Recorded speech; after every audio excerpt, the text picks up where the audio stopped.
अभी मेरा क्लाइंट का मेरे पास फ़ोन आया जब हम कोर्ट से बाहर निकलते हैं, and he was asking me कि सर हमने जो मॉनिटरिंग ऑफ इन्वेस्टिगेशन की एप्लीकेशन लगाई है उसका पर्पस क्या है, क्या उससे मेरे केस के मेरिट्स पे कोई फर्क पड़ेगा, या फिर जो एफआईआर पुलिस ने करी है उस एफआईआर के सेक्शंस ऑल्टर हो जाएंगे, या फिर चार्ज के टाइम पे हम जो आप बता रहे थे जो मैंने उनसे डिस्कस किया था उसमें कोई बड़ा रोल चेंज होगा।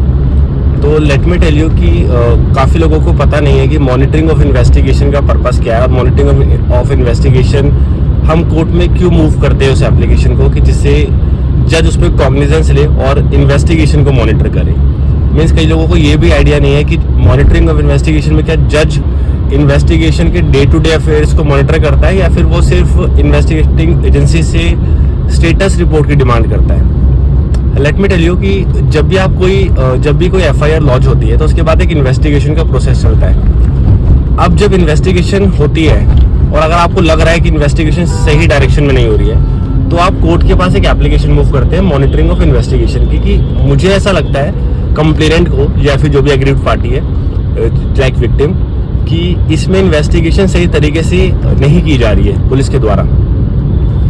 तो मैं कोर्ट से डिमांड करता हूं कि इसमें उस इन्वेस्टिगेशन पे नजर रखी जाए, बट कोर्ट इसमें डे टू डे अफेयर्स पे नजर नहीं रखेगा। वो आईओ से स्टेटस रिपोर्ट मांगेगा कि केस में क्या चल रहा है, जिसे हम एटीआर भी कहते हैं, एक्शन टेकन रिपोर्ट, जिसके बाद कोर्ट की नॉलेज में आता है कि ये ऑफेंस कितना ग्रेव है और इसमें कहाँ से इन्वेस्टिगेशन को वो टर्न आउट भी कर सकते हैं। वो आईओ को डायरेक्ट नहीं करेंगे हर दिन कि आप ऐसे इन्वेस्टिगेशन करो, इस विटनेस से पूछताछ करो, ऐसा कुछ नहीं होता है। बस वो मॉनिटर करेंगे कि इन्वेस्टिगेशन का प्रोसेस डिले तो नहीं किया जा रहा है डेलिबरेटली। इसके ऊपर 2 लैंडमार्क जजमेंट भी है, Sakiri Vasu versus state of UP, and दूसरी है इसके ऊपर धर्मेश भाई वर्सेस वासुदेव भाई।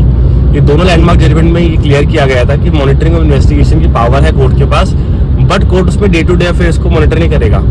बस वो इन्वेस्टिगेशन एजेंसी को देखेगा कि वो इन्वेस्टिगेशन एजेंसी जो है, जो आईओ है केस का, वो उसको सही डायरेक्शन में इन्वेस्टिगेट कर रहा है केस को।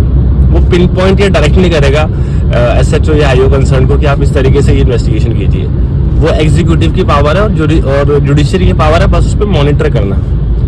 और इस एप्लीकेशन को अलाउ करने के लिए भी आपको जज को कन्विंस करना पड़ता है कि आपके केस में एक्चुअल में मॉनिटर होना इन्वेस्टिगेशन का रिक्वायरमेंट क्यों है। तो that is not also a easy task. तो उससे एफआईआर पे भी कोई फर्क नहीं पड़ता। जो दूसरा क्वेश्चन था मेरे क्लाइंट का कि क्या एफआईआर के सेक्शंस ऑल्टर हो जाएंगे, ऐसा नहीं होता है। एफआईआर के सेक्शंस के लिए अलग आर्गुमेंट्स होती है, जैसे हम चार्ज पे आर्गुमेंट्स करते हैं जब चार्जशीट फाइल होती है। उस दौरान आप अपने केस के अंदर प्रोटेस्ट पिटिशन फाइल कर सकते हैं कि जो चार्ज लगाए गए हैं चार्जशीट के अंदर वो सेक्शंस ढंग से कोट नहीं किए गए, तो चार्ज ऑल्टर होने चाहिए। तो वो प्रोटेस्ट पिटिशन के साथ आप 156(3) मूव करते हैं, जिसके बाद आपके केस के अंदर जो चार्जेस या जो सेक्शंस कोट किए गए हैं वो ऑल्टर किए जाते हैं।